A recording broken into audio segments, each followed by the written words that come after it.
President Biden is looking to reboot his agenda to try and save his failing presidency. Biden now road testing his economic message with a trip to Ohio today, and for good reason. His approval is dismal in a new Quinnipiac poll. Just 37% of voters think he's doing a good job. And inflation topping the list of issues Americans are most worried about. Biden doing his best to put a positive spin. We're bringing manufacturing jobs back, taking supply chains back home from abroad so we have better jobs and lower prices. All right, I'll start with you, Dana. Okay. With President Biden at, what is it, a 37% approval rating. I mean, does anyone believe that he can turn this around? Well, so I keep trying to see what they're going to announce ahead of the State of the Union to try to make us believe that there is a pivot coming. And I just, every day, I give great ideas and nothing ever comes of it. I think that his trips to Ohio and to Virginia are considered these do no harm type of trips because he can't hurt the Democrats in those states any more than they already are. He lost Ohio by 8, in Virginia, I think, a similar amount. Arizona, Georgia, New Hampshire, and Nevada. Now, if he were to go to those states, those are the swing states where the Senate races really matter. He would be seen as like a force for good for helping Democrats, but he's not going there. Why not?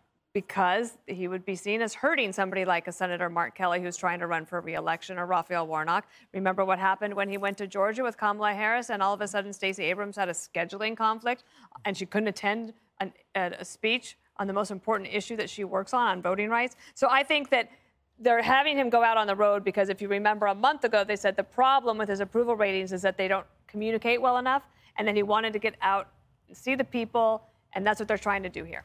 Okay. We'll see if it works. I'm skeptical. All right, Jesse, let's assume that he's talking about infrastructure in Ohio.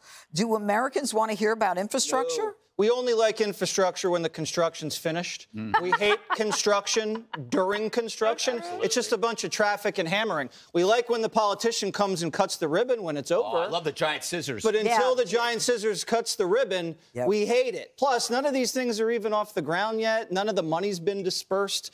They haven't even put a shovel in the dirt. So what's going to be 3, 10, 15 years later before anything happens? You'll be dead. The problem is, well, you probably will, Dave, by the way you eat.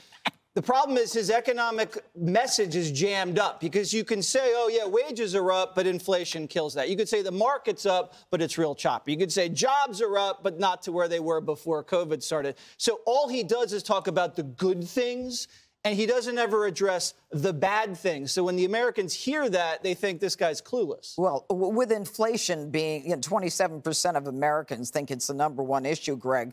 I mean, does this guy have any credibility? Does he have any hope? I was thinking about this, how the inflation as an issue is like crime, and that it becomes a result of this changing class division.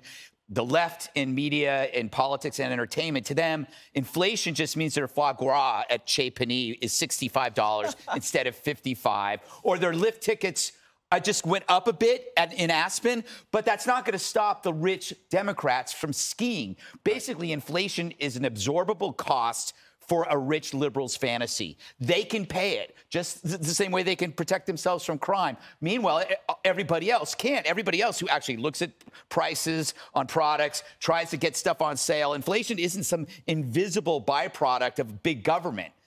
Yep.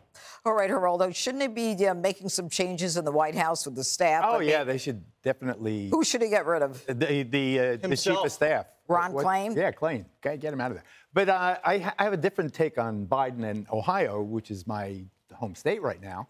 Lorain is a city west of Cleveland, a storied port city where they used to build 1,000-foot-long ships, big steel mill up the river there, Deepwater River.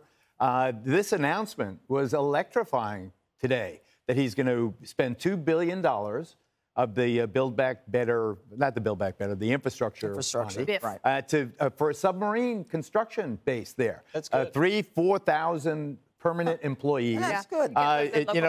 Lorain was a place where many Puerto Ricans came after World War II to build ships. So this is a great thing for the Great Lakes if it happens. Jesse's point is well taken. It's one thing to talk about it or to dig the first shovel, but the people on my radio show, WTAM, Geraldo in Cleveland this morning, were very, very electrified. They were excited that this project was I'm coming to happy Cleveland. for them. Hey, Sean Hannity here. Hey, click here to subscribe to Fox News YouTube page and catch our hottest interviews and most compelling analysis. You will not get it anywhere else.